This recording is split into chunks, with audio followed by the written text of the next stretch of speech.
সন্দ্বীপে সাংবাদিকদের সঙ্গে ইসলামী আন্দোলন নেতার মতবিনিময় সভা অনুষ্ঠিত।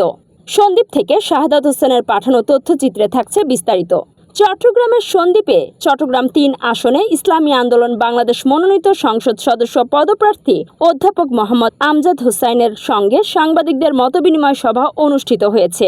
শুক্রবার সন্ধ্যায় উপজেলার সেনের হাটস্থ কাচ্চি ডাইন কনভেনশন হল রুমে এ মতবিনিময় সভা অনুষ্ঠিত হয়। সভায় ইসলামী আন্দোলন বাংলাদেশ সন্দ্বীপ উপজেলা শাখার সভাপতি মাওলানা মীর ইসমাইল হোসাইনের সভাপতিত্বে প্রধান অতিথি হিসেবে উপস্থিত ছিলেন অধ্যাপক মোহাম্মদ আমজাদ হোসাইন। অন্যান্যদের মধ্যে ইসলামী আন্দোলন বাংলাদেশ সন্দ্বীপ উপজেলা শাখার সাধারণ সম্পাদক মাওলানা সুলতানুল ইসলাম ভুইয়া, সহ সভাপতি হাফেজ মহিবুল্লাহ, অ্যাসিস্ট্যান্ট সেক্রেটারি মাওলানা জোবায়ের হোসাইন, সাংগঠনিক সম্পাদক মুফতি শেখ জাহিদুল ইসলাম সহ অনেকে উপস্থিত ছিলেন। এ সময় অধ্যাপক মোহাম্মদ আমজাদ হোসাইন বলেন, সন্দ্বীপবাসী দীর্ঘদিনের নৌ যোগাযোগ সমস্যার স্থায়ী সমাধানে আমি প্রতিশ্রুতিবদ্ধ।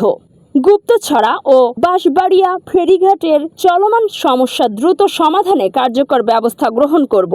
শিক্ষা ও স্বাস্থ্য খাতের উন্নয়ন সহ সন্দ্বীপ একটি আধুনিক, নিরাপদ ও মানবিক উন্নয়নের মডেল হবে বলে মন্তব্য করেন। সভা শেষে সাংবাদিকদের বিভিন্ন প্রশ্নের জবাবে তিনি তার ভবিষ্যৎ পরিকল্পনা ও নির্বাচনী রূপরেখা তুলে ধরেন।